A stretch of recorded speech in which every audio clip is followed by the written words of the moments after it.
Bruno Carlos Pinto Basto Bobone serves as president of the Chamber of Commerce and Industry of Portugal and chairman of the board of directors of the Pinto Basto Group. His career includes administrator of the Alleluia Ceramics Commerce and Industry, administrator of the Vista Alegre Participaciones, and administrator of the Caima Ceramics and Services. He was European President, World Vice President, and is the immediate past President of UNIAPAC. I would also like to invite our third plenary speaker, José Ignacio Mariscal Toroela, to come to the stage to join Bruno. I will read his bio note as he joins us here. José Ignacio Mariscal Toroela is the president of Grupo Marnos and chairman of a single economy committee of the Business Coordination Council. He is a member of the board, executive committee, chairman of the Human Development Committee, and vice president of international affairs of Coparmex.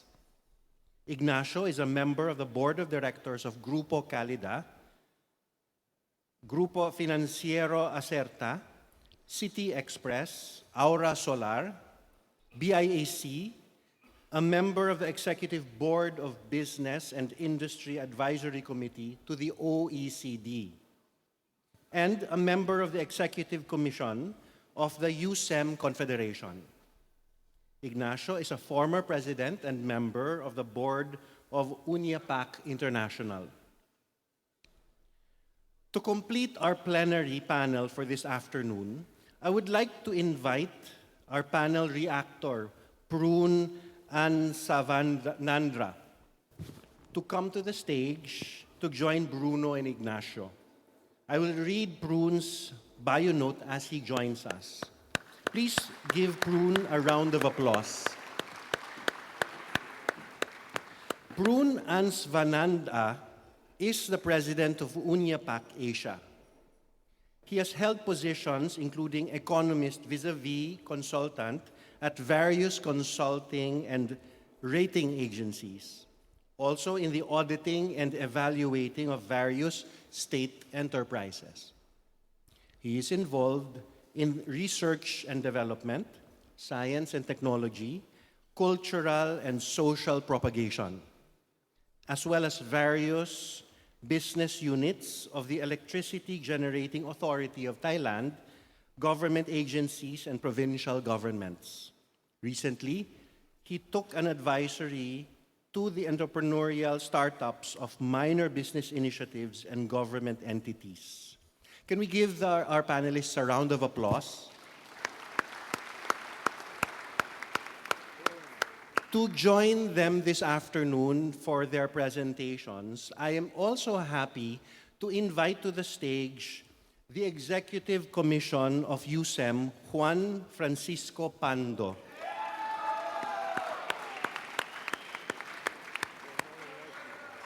Thank you, Juan. I'd also like to invite to the stage the President of UNIAPAC Latam, Manuel Fitzmaurice. Thank you for joining us. And also the President of USEM, Lourdes Gomori. If you can join us, Lourdes. Very good. Last but not the least, we would like George Faracorn to also join us on stage this afternoon. Thank you. So, Bruno, the floor is yours. Thank you. Thank you very much. I promise it's my last time here. And, No, it's my last time here. Then I start my holidays, definitely. Well, good afternoon. It's a pleasure to be here again. And I have to say that it's a special pleasure to be here with José Ignacio. José Ignacio is one of the responsibles for my track in UNIAPAC. And for that, I have to thank him because he opened the doors for my way through all these years, through the different positions I had in UNIAPAC. And that was something that gave me such a happiness that I have to thank you, José Ignacio. Thank you very much. An applause to José Ignacio. And I would like to welcome all the others that are here, all very good friends, all people that have been involved with UNIAPAC for many years in different moments, but all very, very important for everything that I've done with UNIAPAC. So thank you all for being here. Thank you all for the support you've been giving to UNIAPAC. We have today José Ignacio. Well, first of all, José Ignacio was a past president of UNIAPAC, and during his mandate, he was working a lot about the corporate social responsibility, which was one of the main issues that were discussed on those moments. And they produced at that time a book that has the title of The Profit of Values, because at that time we thought that it was very important to bring the values to the management of the companies, to look into the values as the big profit of our job, of our businesses. And they did a fantastic job with this book, which I think that is available, and if you can find it and read it, it's very important. But to José Ignacio, it was very important also, when he ended with this project, that this could be implemented.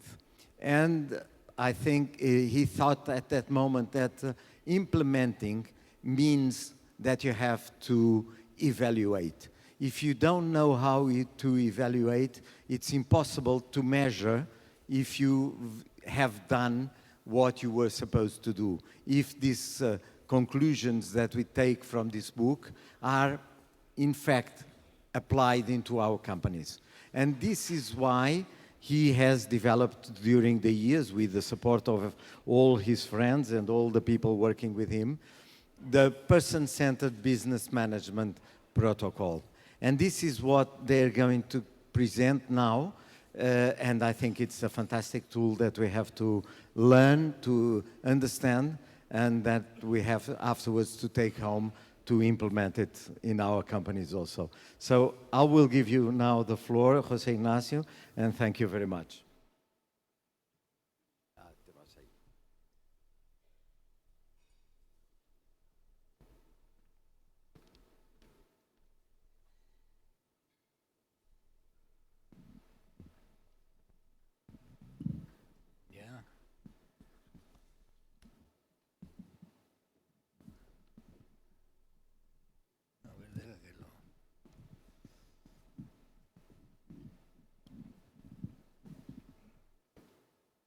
Good afternoon.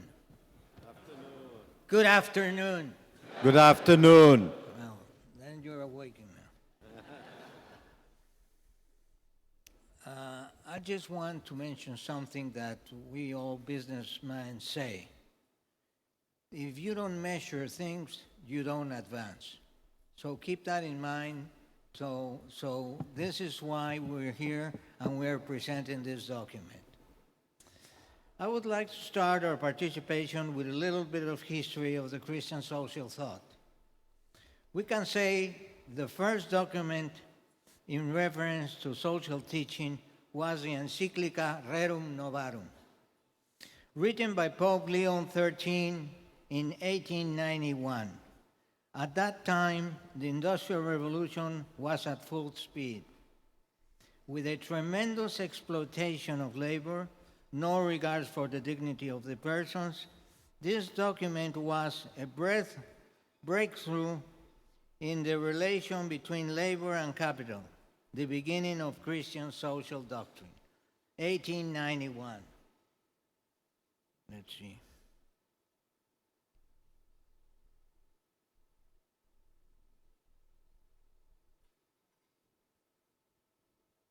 There we go.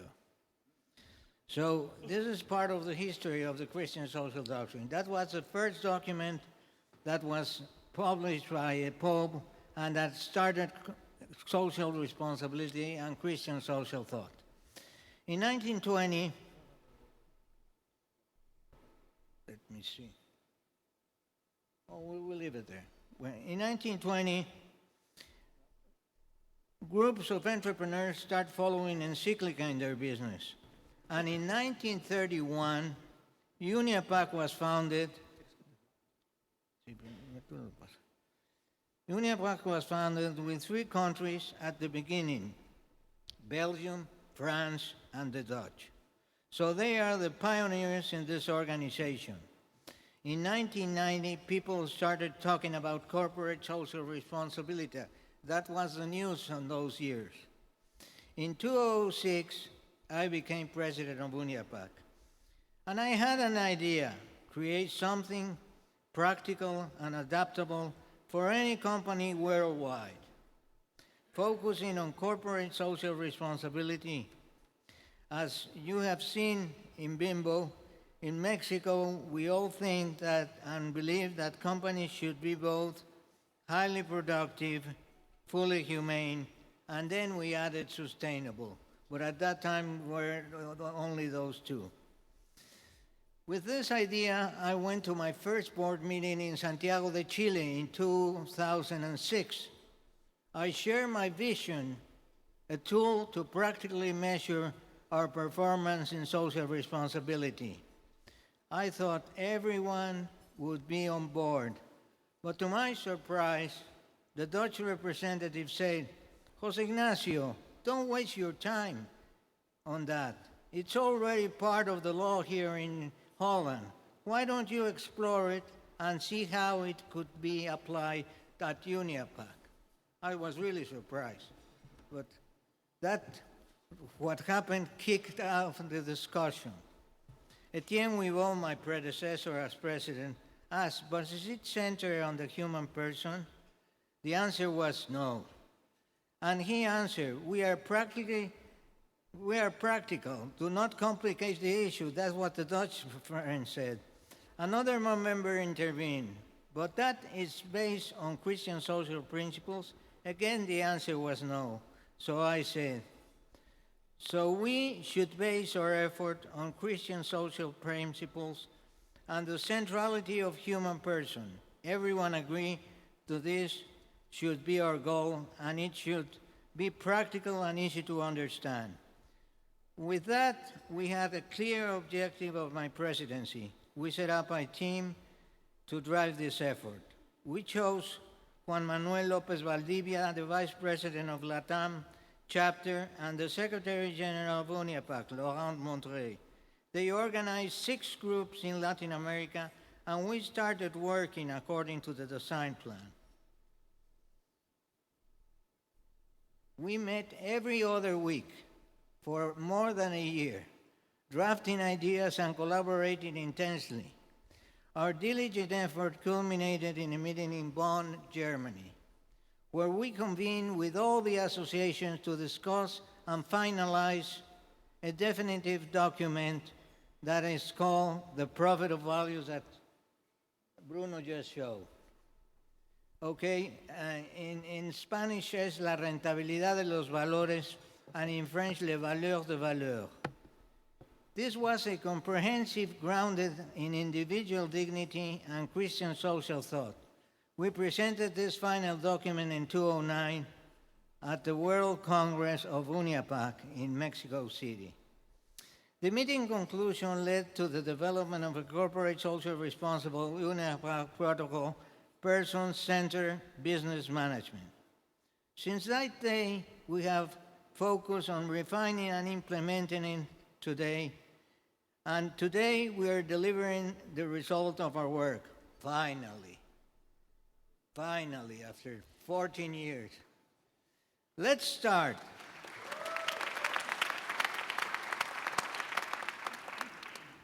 Let's start with the fundamental concept of business. Any business exists in response to society needs and aims to satisfy them. There we go. This is for everybody, so it's very simple to understand. The objective of any company should be economic, social, and environmental, underscoring the importance of being highly productive, fully humane, and sustainable. This approach not only meets the demands of modern society, but also ensures long-lasting impact that benefits both the organization and the broader community. It's a pathway to achieving a balanced growth, respect for human and moral values, and a commitment to sustainability. For each objective, we have internal and external aspects. First, economic. Okay, we have, and internal is to generate maximum value added and distribute it among all stakeholders. Let me stress the distribution among stakeholders. We have to, that they are part of the company and we have to work with them. We'll see it a little bit further. And then the external is produce goods and services that satisfies needs and values. Then comes the social, fully humane. Internal, contribute to the full development of its members. If we don't develop our members, we won't be, we will not achieve what the objectives we want. And then to contribute to the development of society. And environmental, ensure the products or services do not harm the environment, use natural resources responsibly in the production of goods and services, and contribute to the restoration of the environment. Care for our common home, Laudato Si. Then we go to the fundamental values. All these values, we have to have them in mind every time we use this matrix we're going to agree. First, truth. If you don't say truth, it's very hard to communicate. Freedom, sign of supreme dignity of each person and Congress. Justice, give everyone their due. If you have truth, freedom, and justice, then you have a result of social coexistence that we can call peace. And of course, everything we do is to be happy. And how do we define happiness? To love and be loved. To love and be loved. Principles of the Christian social doctrine. Human dignity, that's the cornerstone. Subsidiarity, participation, solidarity, common good, universal destiny of goods and services. So we all should have them present. Remember what we started at the beginning, it must be based on a human person and oriented towards these values and principles. So now we go to the classic anthropology. 3 dimensions: the body, the mind, and the spirit. To have, to be, and to transcend. And we have translated these concepts into generation and distribution of wealth, quality of life, and ethic and transparency. These will be the strategic lines we will follow in order to have present the person. After long discussions, we agree on 8 stakeholders: clients, distributors, customers and consumers, shareholders and investors, members of the company, personnel and their families, trade unions, suppliers, governments, because there are different levels of government, that's why they're employer. Community society, including educational organizations, competitors, and environment. Every time I ask someone to tell me about the stakeholders, we always forget competitors, but it's a stakeholder and it's very important, so we better be aware that we have to take care of competitors. And this is the basis to build a matrix of social responsibility, based on the 3 strategic lines and on the 8 stakeholders. This provides us with 24 areas of action that thoroughly analyze the UNIAPAC protocol for person-centered business management, offer a specific question for each stakeholder. This model provides a measurable and comparable diagnosis over time. Furthermore, this model offers a diagnostic framework that yields measurable and comparable results over time. We will now proceed to the next chapter featuring in-depth examination of the tool with Juan Francisco Pando. So You have the floor now, Juan.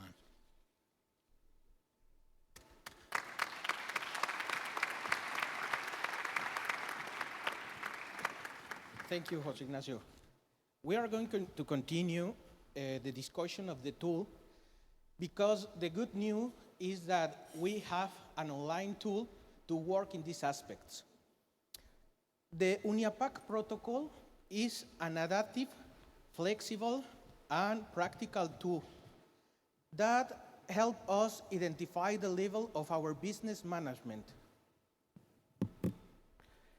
Well, the UNIAPAC protocol is a practical and flexible tool that helps us identify the level of our business management, assess how focused we are on the person, and measure our contribution to the integral development of our stakeholders.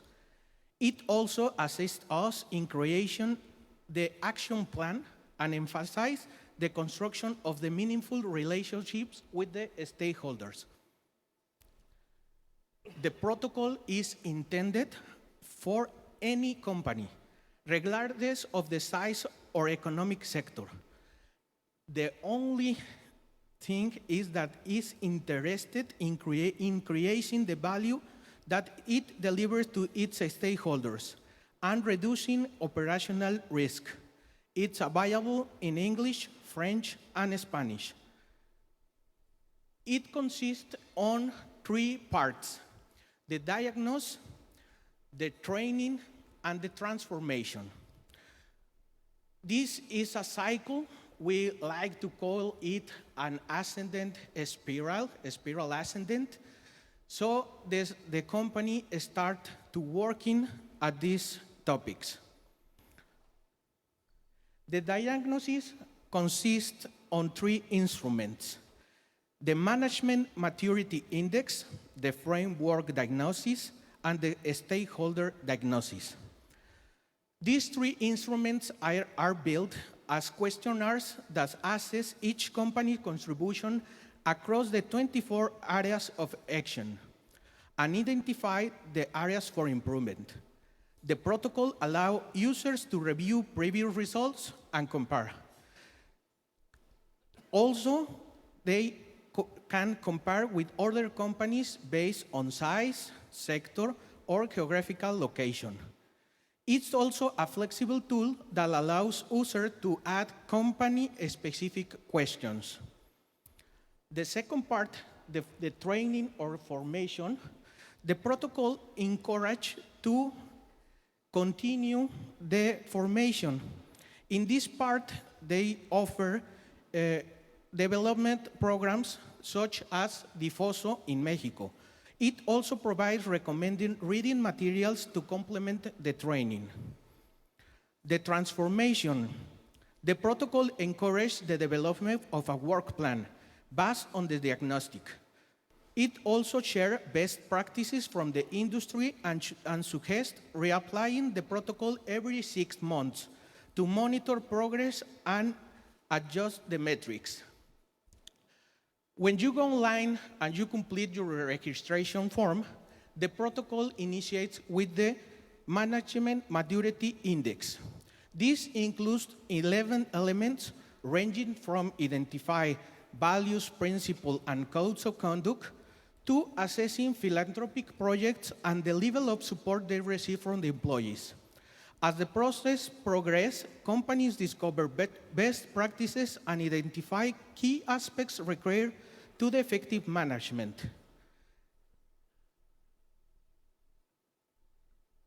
This is an actual snapshot of the protocol, on the online protocol. The protocol invites users to complete the framework diagnosis, which consists in 24 questions that answer generates the first matrix. There you go. Which provide an initial snapshot of the company situation. The matrix evaluates the 8 stakeholders in the 3 lines, the strategic lines.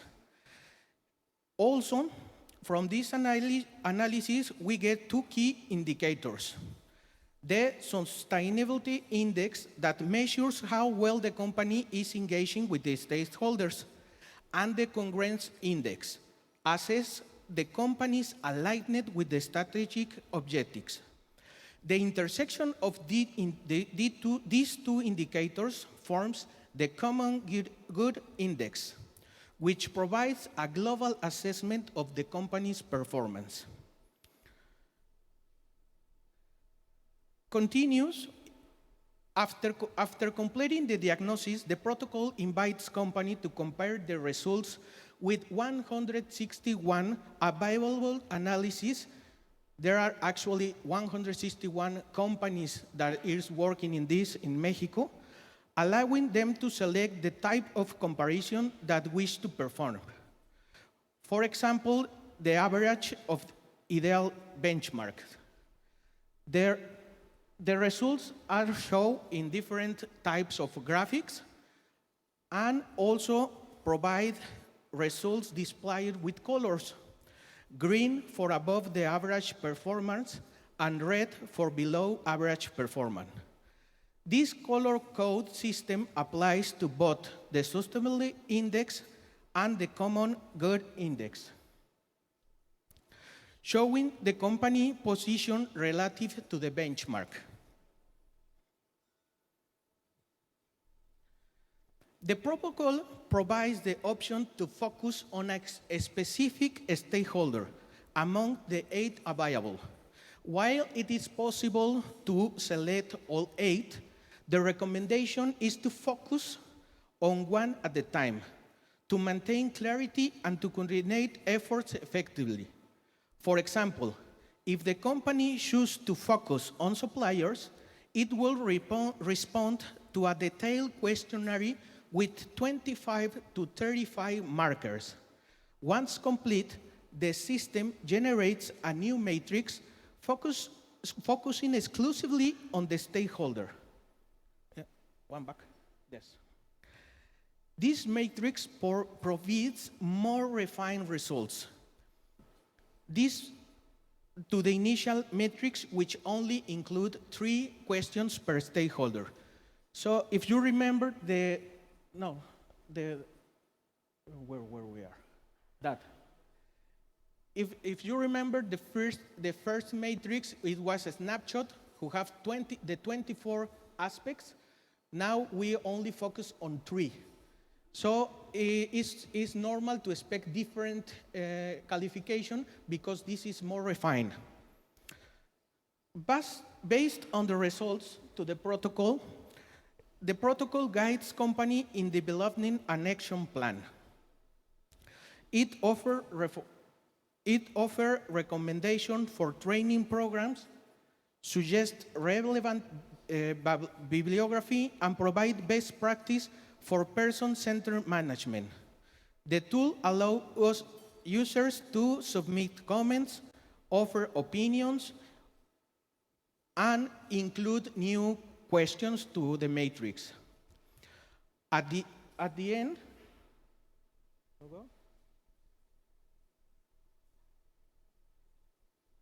this is the framework about the good practices on the 8 stakeholders. And in the end of the platform, we can choose to finish the process or go back to the initial to following the protocol design as a continuous improvement cycle. To understand the importance of the tool of UNIAPAC Protocol of Person-Centered Business Management, allow me to call it UNIAPAC Protocol, synthesized.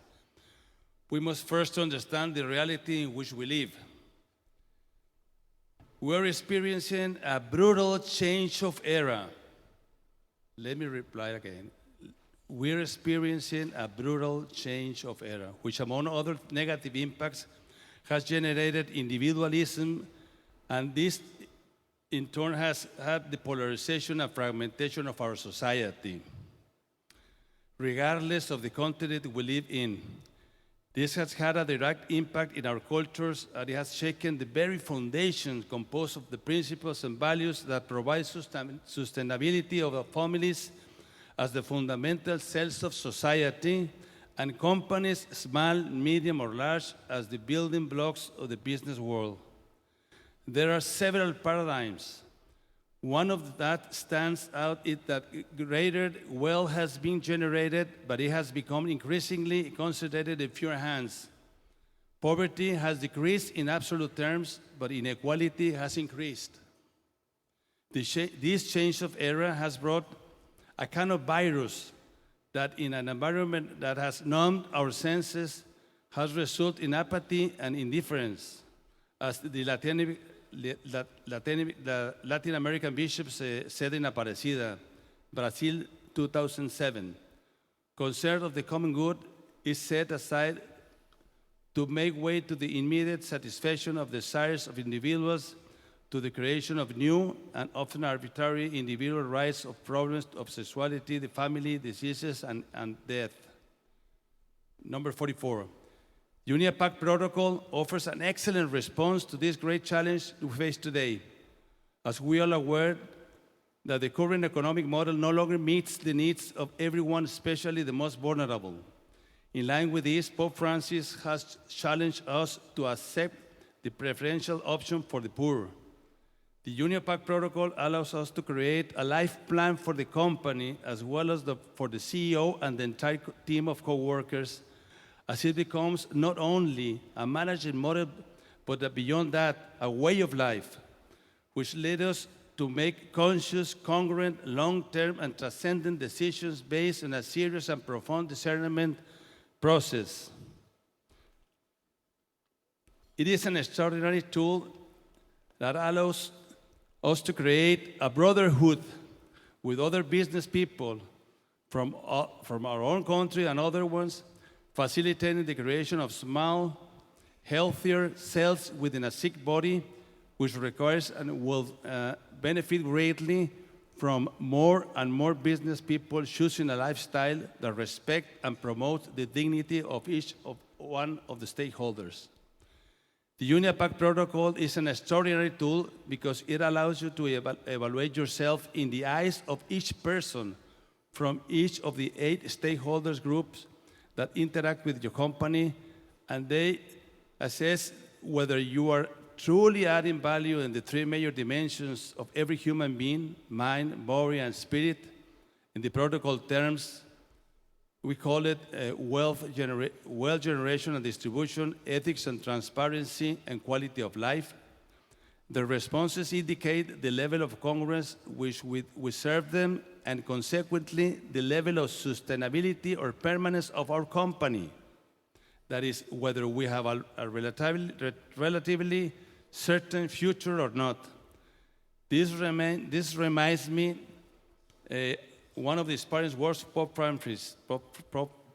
Francis, the head, the heart, and the hands, a circle that must always be kept open and dynamic to learn to live our relationships in an open, respectful, and constructive way.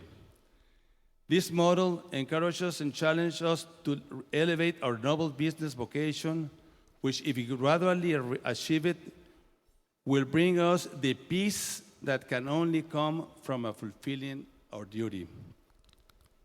Good goods, good work, and good wealth, as stated in the document of the vocational business leader, highly productive, fully humane, and social responsible companies, as stated in the purpose of USEM. This model will accelerate the formation of more healthy cells in the economic ecosystem if medium-large companies act as attractor companies, meaning they will subsidiarily support smaller ones in joining this positive value chain to reposition the person at the center of every action and intention, and dedication the entire structure of our companies to their promotion.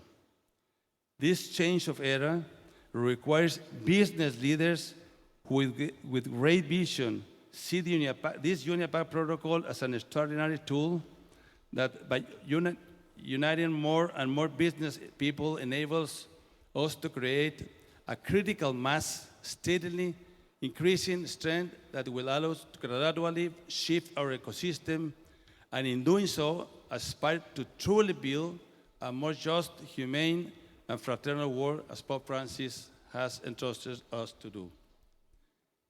Let me, take this opportunity before you, with this community, to slightly make a personal reflection. And I begin with a beautiful and profound recollection of our dear friend Robert we met precisely when his father offered him the position of CEO of the family business. He recounts the internal debate he had about assuming this responsibility in light of the parable of the talents, how it occurred to him to go and consult Mother Teresa of Calcutta, now saint, and share with her what his conscience was deeply questioning. He asked Mother Teresa, "Should I give everything I have?" And in her great wisdom, Mother Teresa replied, "You can give nothing. Nothing is yours. Everything has been loaned to you," she added. "However, if you wish, you can try to manage what the Lord has lent you, His way with Him. And if you want to try, you must follow the hierarchy of love. You are married. The first hierarchy of love is your wife, who is not yours. The Lord lent it to you, lent her to you. Then your children, who are not yours either, they are on a loan. Then come the men and women that work with you and their families. Those people have also been entrusted to you, and you will be held accountable for them. And here comes the great question I want to pose to you. If today, God our Lord calls you to His kingdom, will you have clear account of what you have done with the talents He gave you at birth freely, and the ones you have received and cultivated along your journey? Because I believe that we're quite clear on what the finances of our companies and their KPIs are doing. However, from the perspective of our Christian principles, do we have clarity on our social balance to answer for our questions if necessary at this very moment? No one knows the day or the hour we must be prepared. Matthew 24. How can we measure the legacy we leave behind this life?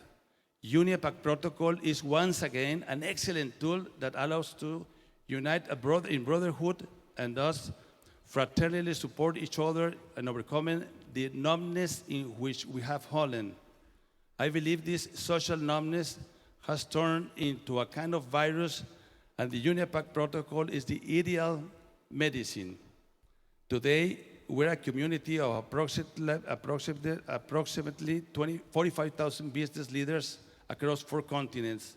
If we embrace this tool, I invite other leaders from our value chains, we can truly aspire to a change of era that takes us to a better harbor.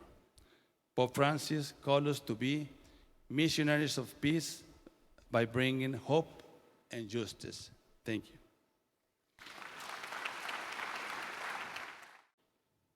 Big man. So now it's my turn to talk about the best part, to share this tool with you. Next, please. This tool is available for your organizations to use. We want you to disseminate within your people.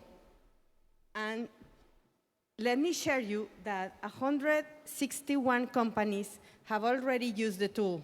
The more of us who uses the tool, the greater the tool will be. In order to deeper into the fundamentals of the tool, it is highly recommended to study the profit of values. Here, please take the picture of the QR. You have the ebook and the podcast. Take that material home, share it, put it in your social networks, and use it. Because the team has put a great effort to make this tool available to you. and they have done it with a lot of love. So go and share this love. Go and do good in your companies.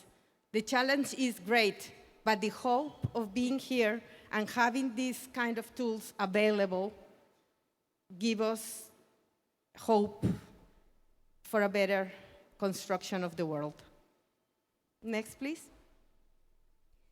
This is the QR for the protocol. You have it in English, Spanish, and French by now.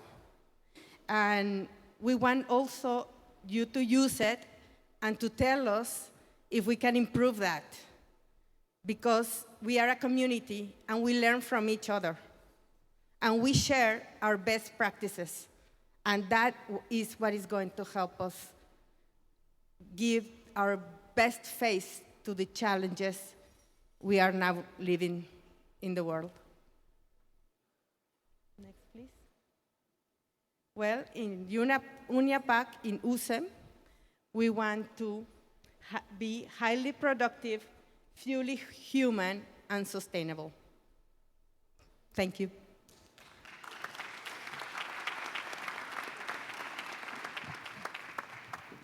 Thank you.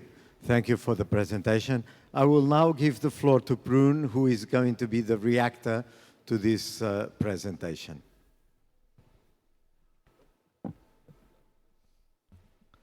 Thank you. I hope we are still up. Usually, let me wait for my slide to come up, please.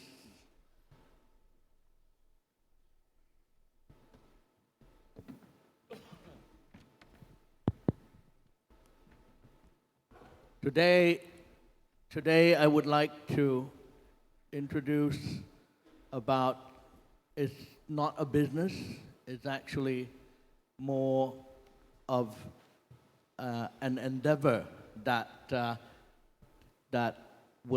belongs to the Catholic business executive and professional groups in Thailand. It was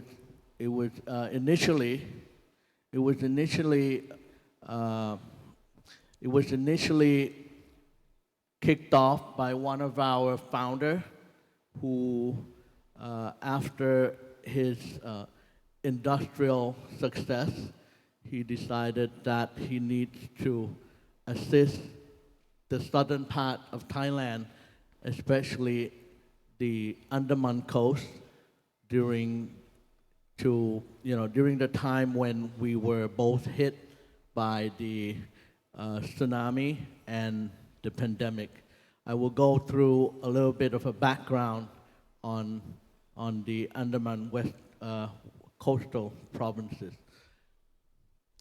As you know, Andaman is the southern part of Thailand with pristine beaches. Now, when he took this task, he kept in mind, and thanks to you today, to introduce the idea from the profit of value. He has been with, because he founded, and we have been a member of the UNIAPAC for more than 20 years. We have studied the profit of value. We had actually kept the good work, good wealth, idea within our mindset, and to move forward. Okay, so this endeavor, this is just a background. The endeavor is to bring back the Andaman after it was devastated during the two crises. Can we go a bit further? This is just a basic background on the Andaman, how it was initially boomed for tourism, especially. Originally, the Andaman, the ethnic group, are Malay and Chinese, but we had the initial Catholic influence was actually during the Portuguese visit about 300 years ago by the missionary. So most of the southern part of Thailand has quite a bit of an influence by Catholic.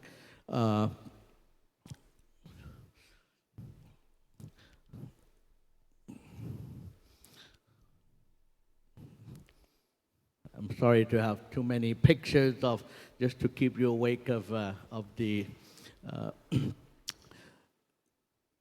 please go ahead. The Andaman has always been, well endowed with tourist attractions, and in the past it has boomed, over the years, or over 100% in terms of the income from the economic standpoint. Okay, so you will see that the dioceses in the south are built by Portuguese, especially.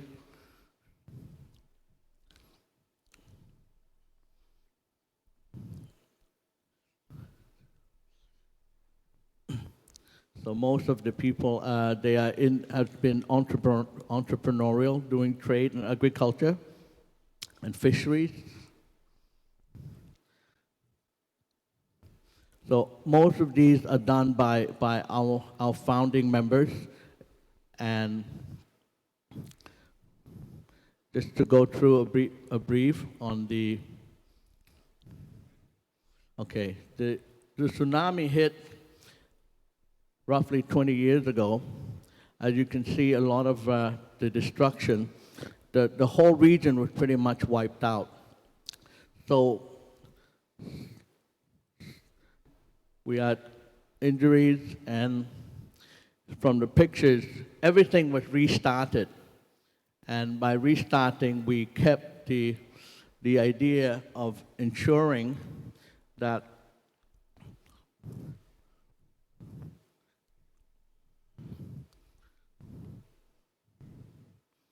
okay, we have been assisted by the Caritas. Okay. So when we started this, he initiated with the government to make sure there's a safe tourist destination, activities like a warning center and okay, and then let me go through another of the crisis. Okay, this again, tourism was wiped out. Okay.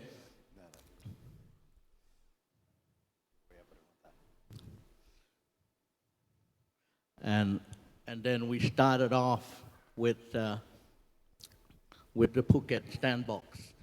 Here we were the first in Asia to try to bring back a visit and how to safely get people to come out of the shutdown. And by building sustainable, resilient businesses, we had the involvement of the government to create a sandbox, and we launched what we call the entire region, the Andaman Wellness Economic Corridor. And from here, I would ask my colleague to go through the different model that will incorporate the activities that was involved with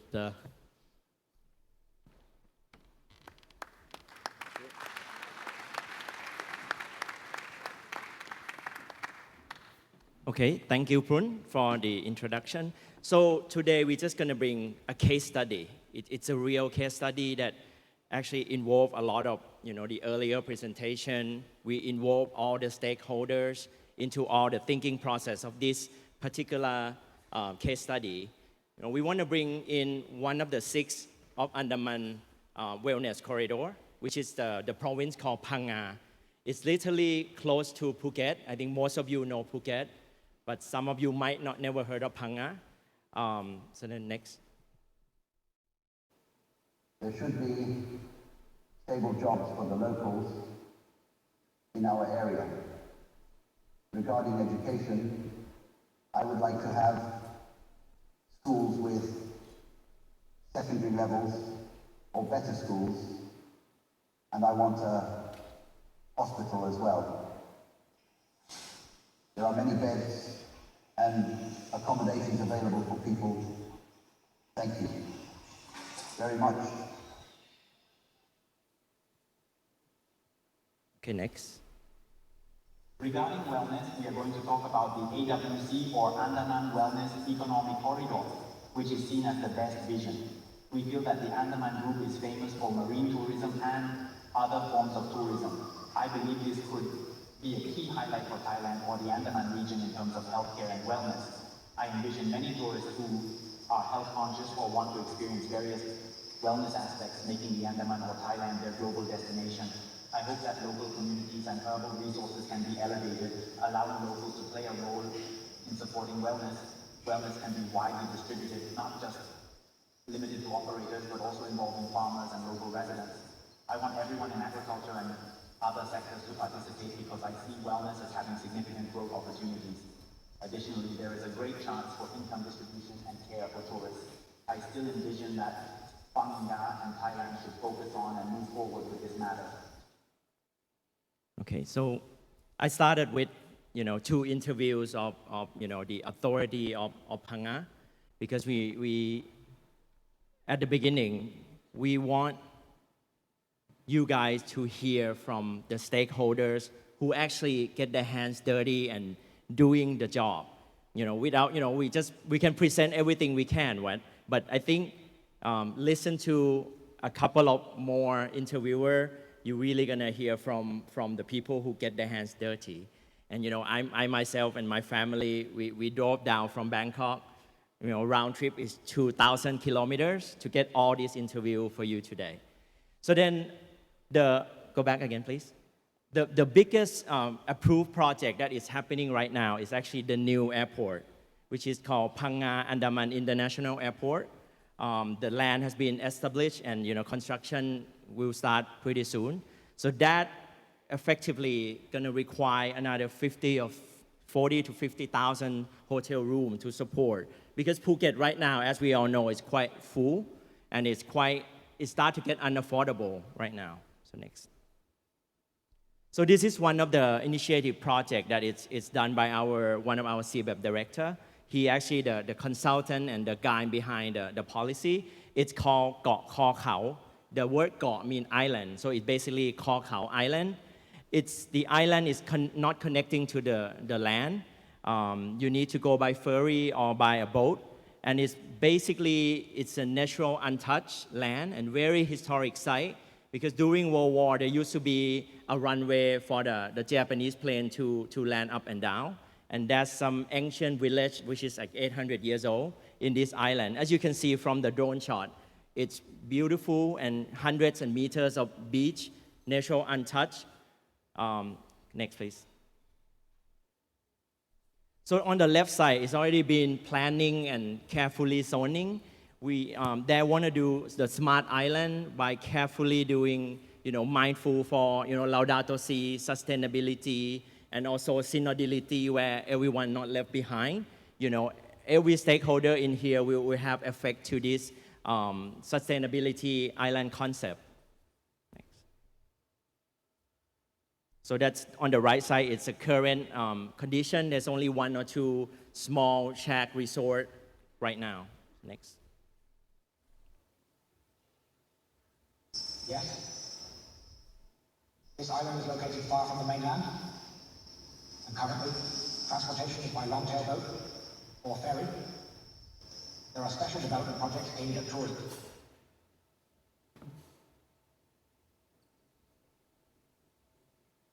So he's a mayor of the Kho Khao Island himself. And conservation, as well as healthcare facilities. Other development plans include a port, a bridge connecting the islands, a hospital.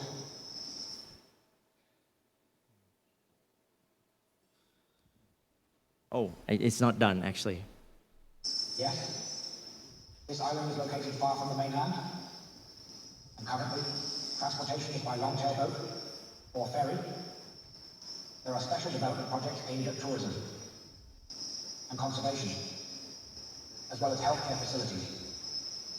Other development plans include a port, a bridge connecting the islands, a hospital, and an international school.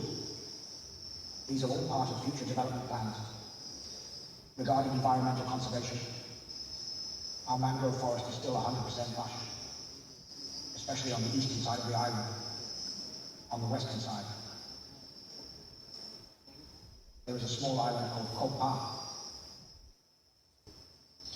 which is similar to the Pangati and has very clear water during the nesting season. We also have sea turtles coming to lay their eggs. We try to monitor the nests to ensure the hatchlings can be released into the sea. Currently, we are planning to ensure that any development, whether it be the port or the airport, will not impact the environment. The airport is an old one from the World War era, and we are considering how to develop tourism around it. In the Smart Island model, we must set regulations for buildings to ensure they are not too tall. And similarly, we may not allow construction that obstructs the sea view. People on the island have started using electric vehicles, and we are also trying to shift from conventional electricity to solar energy. Many hotels are beginning to make this transition. So basically, the main concept of this island is a special zoning permit. They will have to build the new bridge to connect the car, but they will not allow the car, which is not electric vehicle, into the island. The energy usage in the island will be all renewable energy by solar panel, and they're gonna build propeller. They're studying it right now. Also, all the hotel who gonna sign MOU to come into develop in this island, they need to accept our rules as well in terms of, waste reduction, zero waste, zero carbon eventually. So this initiative and mixed use of function will generate, tens of thousands of jobs for Phang residents, and also it creates school and create residence for retirees. So this will be a pilot project. Personally, as I work in the development field, it's a pilot for the world development. Next one, it's a project that is already done. It's called Underwater Museum. It's again initiated by our CBEP director. He worked with the Navy to ask for special zoning in the middle of the ocean, 1 square kilometers. And then he coordinated with the armies and the Navy to get the unused, the truck and the thing into the ocean. And right now it became one of the sought after diving spot of Phang. As for HWZ, we want the community to walk alongside the business sector and improve their living conditions. In tourism, we must ensure that the community participates in sustainable tourism alongside tourism-related businesses. We have an herbal garden, and in Phang Nga, we are the first province to draft a development plan for the World Herbal City. Another point of interest is the museum and water, and the underwater park. The museum we have created aims to enhance tourism while conserving natural resources and creating jobs and careers for local people. We want Thailand, or specifically Phang Nga, to be a tourist city where visitors can feel comfortable and safe. This is our dream. I would like to invite tourists from all corners of the world to visit Thailand and our province of Phang Nga. As I mentioned earlier, we have a complete and beautiful environment from the depths of the sea to the mountain peaks, and we also ensure safety. The next one, the travel, when we all travel, we need safety. So this initiative of Andaman Hub Medical Center is very important for the local and for the international tourists.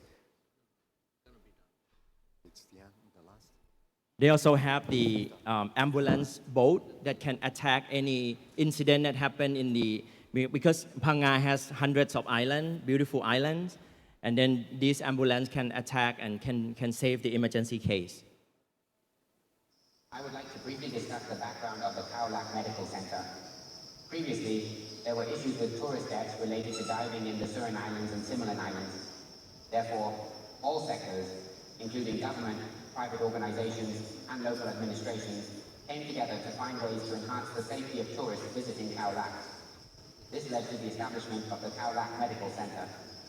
We have 3 key measures in place. First, healthcare. Second, safety trip organization. And third, emergency care. The Cowlack Medical Center has an ambulance boat available for tourists experiencing medical emergencies. We manage emergency situations by transporting patients to the shore, where the Cowlack Medical Center takes over to provide emergency care or refer them as necessary, especially in cases of severe emergencies. The ultimate goal is to ensure the safety of tourists. It is very encouraging that since the establishment of the Cowlack Medical Center in 2018, tourists have not faced significant safety issues. There have been no reported deaths from dengue fever. Since the establishment of the Cowlack Medical Center, as we have managed to diagnose and thrive among all public health officials involved. Okay, and this is one of the last projects, which is a collaboration between Education Institute and the private project, which is called La Vita Sana. They doing the PSU is a university name. They're doing R&D Center for the Thai herbs. Greenhouse Transparency is very well known for the medical and wellness knowledge and innovation. Then, first of all, we define the strong point of each province, and then we support the knowledge, support the researcher, support the innovation up to their strong point. Then in the lab personnel, we have two setting points. One is the service. We have the Thai traditional medicines and also spa in the lab personnel. And another part is the R&D for the herbal medicines. And we hope that R&D for the whole herbal medicines can be used for the Thai traditional herb and also medicine, and also for the functional food and functional ingredient that we have the restaurant using the local food and local herb. We also plan to have the demonstration school in the Kok to help the children there to have more standard of the education in the international standard. Andaman Wellness Corridor project is a good project to make more visibility of the southern part of Thailand, especially for the Andaman, that the place. Okay, the other we can just run through slide quickly. There'll be schools, building, the university. This is a main medical hub that's approved. It's under construction in Phuket. This is, just run through quickly. Individual province will have their own key selling point. Phuket will be a medical hub. Phang Nga will be ecotourism, and all in other provinces as well. Siam Seaplane is already in study. And I think at the end, we would like to invite you all to visit our Andaman, and also other investment opportunity. Feel free to reach out to any of our Thai CBEP member. And thank you very much for you all today.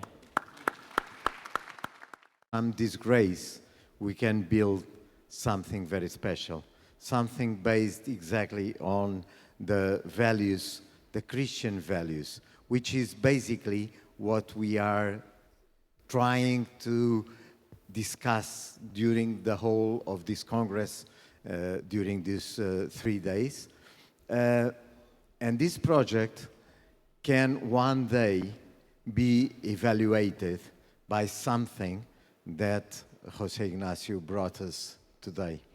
And the person-centered business management protocol, in my view, and you will confirm or not this, is probably the tool that we will have to ensure that what we believe is being well done is really being well done. For instance, I have a company, my company is 253 years old, so only 5 years more than the United States. But it's a company that to be so long is because it has the right values to get until 253 years. So I'm very convinced that I have all the Christian values in my management. Why should I try, or why should I put myself to test through your project, through your person-centered business management protocol, if I'm already confirmed that I have 253 years? Why? How are you going to convince me that I have to go through the project to understand that I'm doing the right thing? Remember when I started talking that I said what you don't measure, you don't achieve it, you cannot know where you are? This is a tool to use it immediately in all the companies that are here and all the managers that are here. So they can know where they are because, well, you might think you are really advancing or you are really taking care of all the stakeholders, but you might not do it. And if you don't go and analyze one by one and see where you are, it's very difficult to correct the whole strategy. So, of course, 250 years, but I don't know how you're doing with all your stakeholders, and you don't know either. Or you think you know, but maybe you don't know. So I really believe that this tool is to use it immediately and to make an auto-diagnostic of each company and how they are in values and in social responsibility.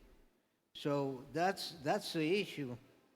It's to implement it immediately. It's a tool that everybody can use it, and it's free, as we mentioned, in line, and it can be operated. So it's not a thing that it might happen. It already is here, and it's to work it. I want to add something to that, Bruno. We believe and we developed the tool because we believe that the corporate social responsibility, you lose it when you believe you achieve it, because you start to in the comfort zone, so you stop working. So the protocol, and that's why we encourage to do it every 6 months, is a point of reflection of how are you doing the things. And if you believe that you achieved something, you can change it to the next level. So every time you are going to do better things, because if we are not in the continuous improvement cycle, we are lost on the social responsibility. Thank you. But I understand that, and as I have 253 years, I'm convinced, because I've been working with UNIAPAC, and I'm very keen on trying to get the right thing.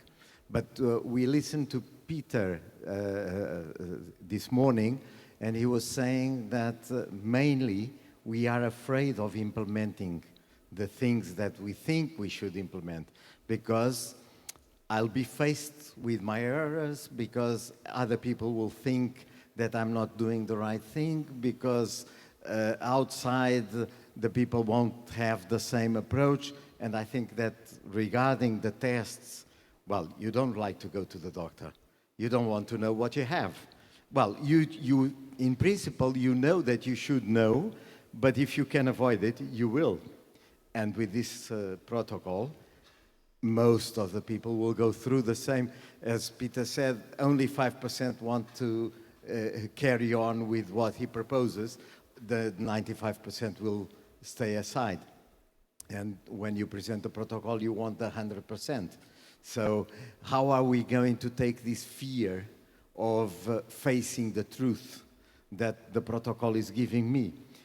I'm convinced that I'm doing a good job, but I go through the protocol and I find where are my mistakes, where are my errors. Of course, that's where I will afterwards work and try to develop. But the first step is I'm afraid of seeing that I'm wrong. How are you going to convince people that this is really a big advantage for them to get there?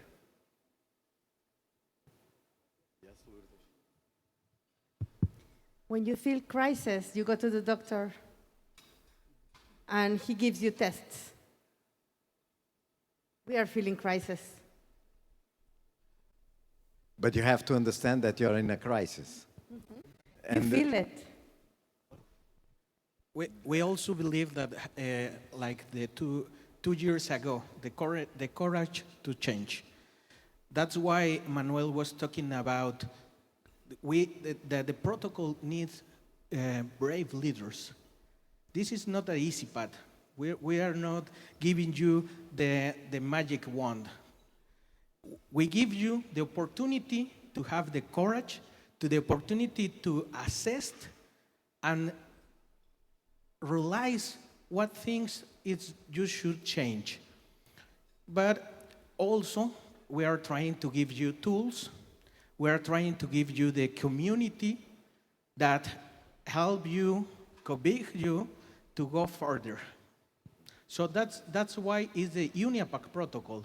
It's not Ignacio's protocol or Juan, because we believe that in community we can achieve that. We try to be in contact to encourage you to make the change to the tool that you need, and also to encourage the companies. The protocol for the first time, it has to be by the leader, only the leader. But after you go back, the tool invites you to invite other persons in the company to make this analysis. So maybe I don't see something, but other people will see. Thank you, Manuel.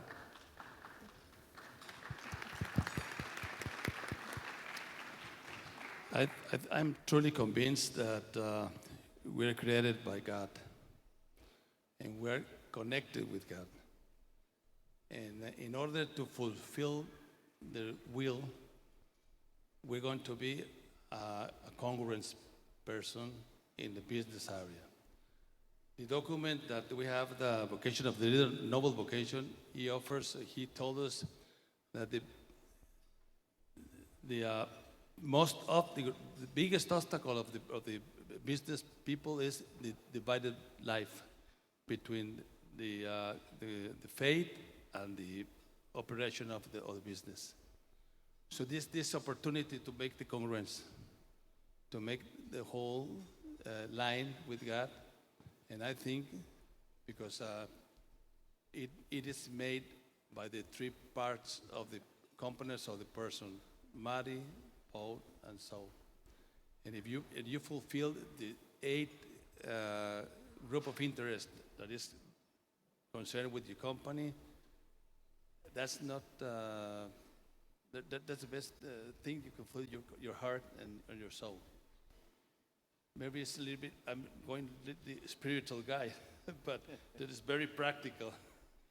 Congruence. I think that we are all spiritual. Prune, can I ask you, what would convince you to use the protocol in the projects that you just presented to us? Okay. Why would you use the protocol? Okay, let me give you one a little perspective here. We probably know there are companies in different stages. Like in your case, 250. There are some companies, I'm sure 80 this morning, about 80. Some just maybe started, startup, maybe 2 or 3 years. And whether each company, at whatever stages they're in, we don't know whether they're noble or not. Let's assume we're not noble or noble.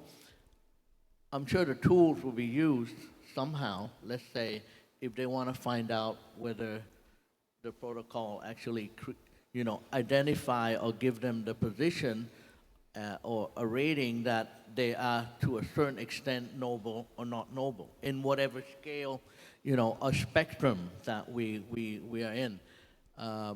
Now, with regards to the project we presented, it's more of a development and an endeavor since we went through to especially the tsunami. The tsunami was something truly unexpected because Thailand has always been geographically outside of the ring of fire. We never have to go through earthquake, anything at all, okay? And this time it's just the wave, okay, that came, and it was truly unexpected. Now having the key leader that have the foundational Christian thought, every single development has been focused on the people, first of all, to ensure the subsistency, the livelihood of the people affected, to make sure they come back and survive the area, and they, in the longer run, they have something to look forward to as a business, or even like a shop houses and the whole area. And we believe that maybe perhaps the protocol not just measuring the existing operation, but before they start something, they can give this thought a little bit of a guideline, so they can be a good business from the first day on. I don't know if I'm correct or not, but this is what we think. Thank you. Thank you very much. Well, I think that, honestly, this is a fantastic project, because bringing the thinking to the practical side is something that we should do, and I think that this protocol has this aim. So I think we have a big challenge to ask Peter if he can do the protocol in his own company. I think you should appoint yourself immediately. I will. I'm going to appoint myself. But I'm just going to put a question, and then I would like to open to the floor, because I think that probably some people will ask questions about how it works, how can they access somehow or whatever. But from the 161 companies, right, that already made the test, do you have some feedback from these companies? Did they told you what was their reaction? How did they got results from the questionnaire? What really was the outcome of the test they did? Yeah, actually, when we start the online tool, we have 120 key markers. Now we have 165 because the feedback we are getting from the companies. There are companies on very different levels of use the tool. We have companies that have already used it for 2 years in a row. So these companies, the feedback that we receive is that the meaningful relations with the stakeholders, they now know how to work on it. Because every time we talk about that, I think we are a little lost. But with the protocol, they know which markers they have to be careful about, to care about in each of the stakeholders. And other thing that we start doing is, the protocol gives us the opportunity to look the average of allocation. So in USEM, we look the average of the location, and we offer programs for each of the markers that we saw that are below the average. So last month we have a seminar about how to work on transcendental needs of the competition. And it's not an easy topic. So we try to help the companies in very specific marker that we can. So that's a very good aspect. Two aspects that I wanted to raise. One is something you mentioned there. You can organize the results comparing with other companies based on the type of product, the geographical area, the size of the company. And this is very important for you to understand the level of commitment you have with these principles, right? The second question or subject I would like to raise is the problem with this is very expensive, of course. How much do you pay to do the test? Well, actually, and in generosity of President Lourdes, we have this tool free. So everyone, UNIAPAC member who came with the tool, he can use it, and it's a limited time offer. Yeah. as Jose Ignacio was saying, you have to do it fast, otherwise you will pay for it. Yes, Prune. Just a thought. I'm sure using the tools, which one of the way of encouraging people to use it. For example, for this project, before any particular participation in the development project, you have to go through certain criteria. Like, for example, George was mentioning, now the project that has to do with clean energy, for example, if it's not considered clean, then you can't go participate. And it forced certain types of business to be able to join this particular development. Now, I'm sure in your case, let's say I pass I partially want it to be a noble company that going through your matrix, and then now I will be dealing with, let's say, stakeholders, suppliers, or even customers.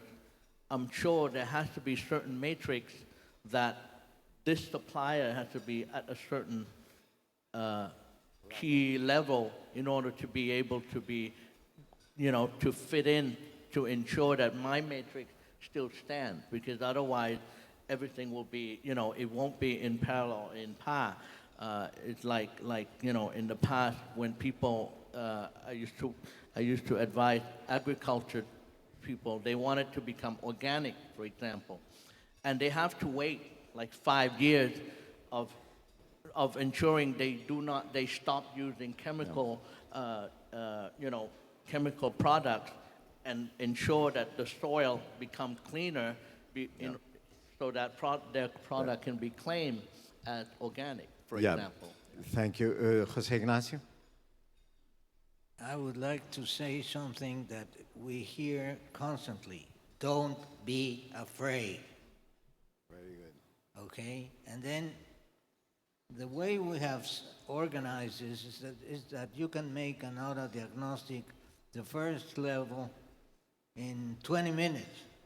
And you will have a guideline where you're lacking and where you can improve. Because this is a never-ending process. Of course. Every time you go in and you measure it, you will have a numeric result. So you will know where you are to check with you, not with the competition or anything. And the most complicated thing is to be afraid of you doing the right things. So don't be afraid. So this is just like Christianity. We will never be perfect, but we have to keep trying. I have Manuel to say something. Yes, just to complement what just José Ignacio said.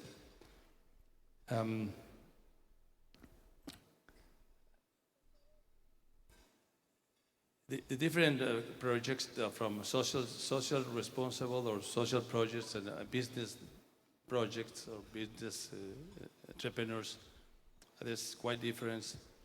But in the business area, maybe, and I say with a lot of respect, sometimes we tend to feel perfect and complete, because you have the power, you have the check, you have the authority to make decisions and everything. And then maybe a little bit authority and a little bit, you can hear, you cannot hear the persons. And I'm going to put just an example as Pando says. For example, with this tool, just one of the stakeholders, your co-workers, if you have a focus group, for example, with them, and you make a group with them, you start with a prayer. Why not? You start with the prayer, and you ask the answer, the variety of questions that you have. You will have a really picture of who you really are, if you really want to change. If you really want to change. Because if you are afraid, as José Ignacio said, you don't ask. Don't be afraid to ask. And don't be afraid to change. So we encourage you to do this. Thank you, Manuel. George? Yes, I think since, I've been inspiring, heard Jose talk about this to Prune and I yesterday and get the full presentation today. I would like to make a proposal and commitment that at the minimum, as CBEP, we will bring this concept. We will talk to the mayor of Cow Island. We will try to put this within the MOU of the developer who want to bid for the land, that this is a part of the requirement. So I think this will happen. Thank you, George. Yeah. Thank you, George. And I think this is one of the objectives of this panel, is to bring the protocol to the world and start to use it. Because as they all said, if we have more people using it, we improve the protocol, we will help more companies, we will help all of us even better and even more. I would like to have some question from the audience. I don't know if someone wants to raise some subject regarding this protocol.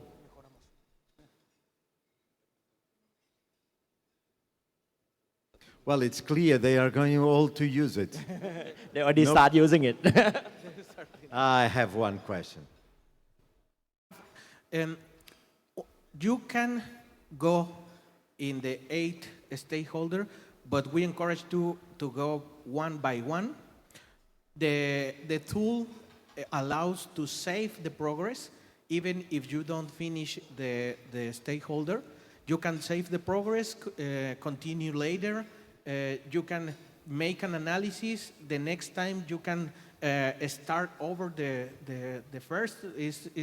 It's a very flexible tool, because if you go and you try to make all the markers, you were going to be overwhelmed, yeah, for sure.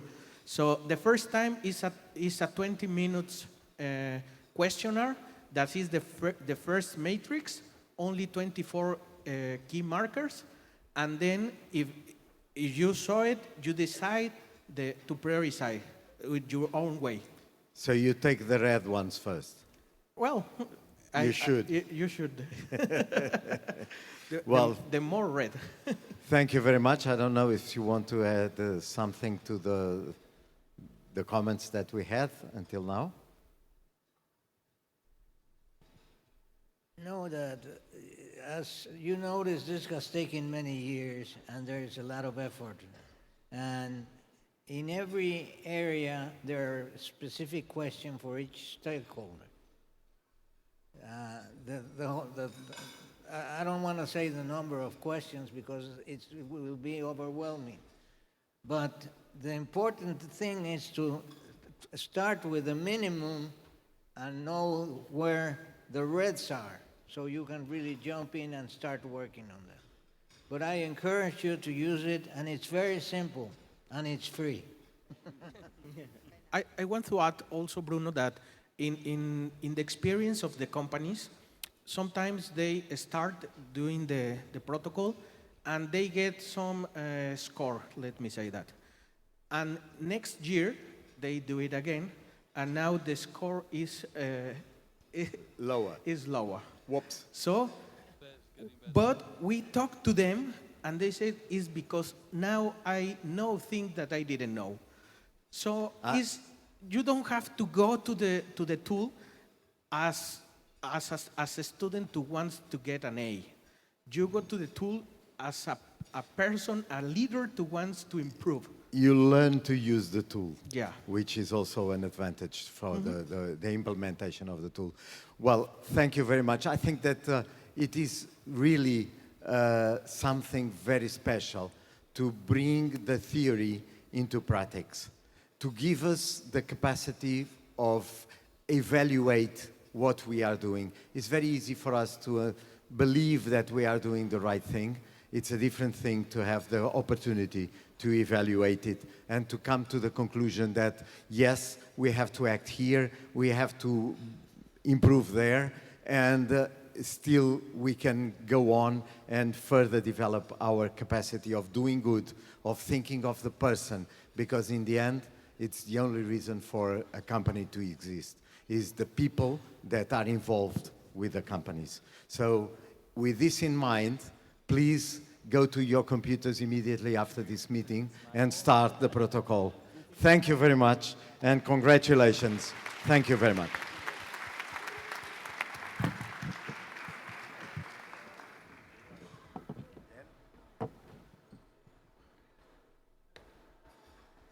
I hope you're already taking your PM snacks, also having coffee, perhaps your second cup already. I am glad, I'm looking forward to seeing you off to the last breakout sessions this afternoon. Tomorrow morning, we will not have a breakout session anymore. So please take advantage of the afternoon sessions for the breakout rooms, for the breakout discussions. But before I see you off, I'd like to announce and I'd like to give more information about those breakout rooms. No? So the third set of breakout sessions will occur. Allow me to enumerate the session titles, the speakers, the moderators, and the venues, as well as please allow me to read the bio notes of the speakers for each breakout session. The first breakout session will be in Executive Rooms 7 and 9. The title of the session is An Inclusive Participative Company Model. It will be moderated by Reynaldo Kangleon, and the speaker is Manuel Egaña. And I'm happy to read Manuel's bio note. Manuel Egaña is People and Culture Global Director of Hein Group, a company based in Spain and active in China, India, Brazil, Mexico, and the USA.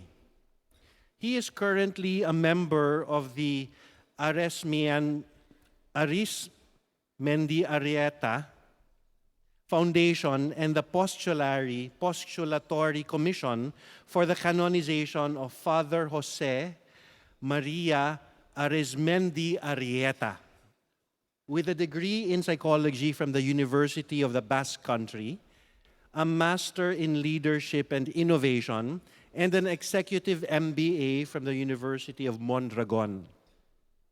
Manu was selected in 2008 by the Committee of the Regions of the European Union as one of the 100 young talents in the EU for his studies in entrepreneurial leadership. When he was 27 years old, he founded his first project, Mana, a cooperative on advanced services in innovation for people. Later, he worked for cooperatives of the Mondragon Group. After his time in the cooperative environment, he became Chief People Officer in stock corporations. Manu has also developed an educational project in Africa, where he has led the foundation of 2 schools in Guinea. Let us give Manu a big hand. The second breakout session is entitled Employee Stock Options as a Driver of Sustainable Growth. It will occur in the ceremonial hall, downstairs as well. The moderator is Ronnie Caballero, and the speaker will be Ricky Dagelet. Ricky Dagelet is the CEO of eScience, a technology firm renowned throughout the Asia-Pacific region. Under Ricky's guidance, eScience is one of the pioneering organizations in the Philippines to embrace an employee stock option program, with over half of eScience's 90 employees actively participating as shareholders. This is remarkable. Ricky fosters a culture of ownership, empowerment, and shared prosperity within the workplace. He's also a coordinator of the Ang Ligaya ng Panginoon community, where he embodies the principles of faith, service, and community building. Let us give Ricky a warm round of applause.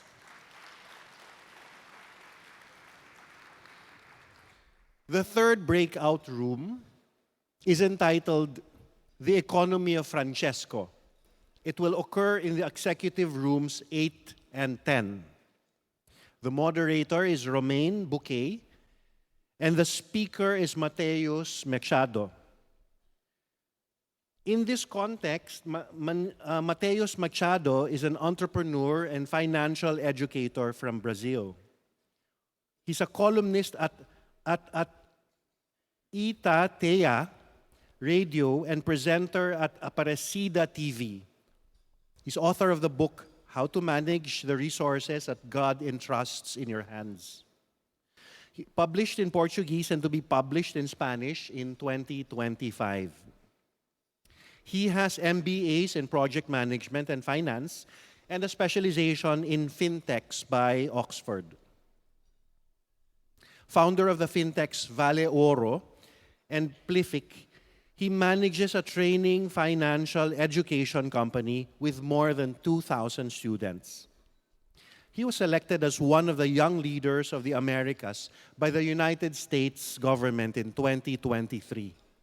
He is a member of Inclusive Capitalism, president of UNIAPAC ADCE Young Brazil, and a member of the Assembly of Economy of Francesco Foundation.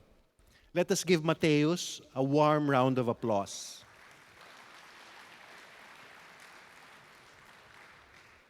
May I remind the moderator, specifically Reynaldo, Ronnie, and Romain, to assign a reporter, or they can also report themselves for their sessions. Each reporter will give us later a short synopsis of what transpired in their breakout session. Please return here at 4:45. And we would like to remind Reynaldo, Ronnie, and Romain to try at least to finish their breakout sessions by 4:45. That gives us 1 hour to have the breakout session. In that context, I'm happy to see you off to the last breakout session for our Congress. Have a good session. Good afternoon.